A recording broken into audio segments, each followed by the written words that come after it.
Hey guys, welcome back to the channel 1 2 Steps. So in this video, I'm going to show you how to use Grammarly with the version.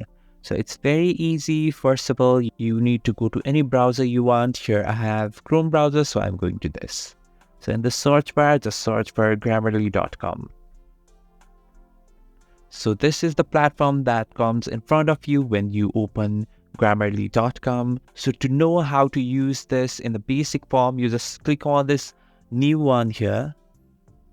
And here I'm going to write something, for example, hi, how are you? So now to just edit or filter this, just copy this and click on this icon, improve it, and just choose here, make it persuasive or make it assertive or more. So I'm just making it persuasive. Just click on this and here it says, hey there, how's your day going so far? I hope it's been great. Is there anything I can assist you with? So this is how you improve with persuasive skills. So thanks for watching the video. If you find this video helpful, do subscribe the channel and do not forget to hit the like button. Thank you.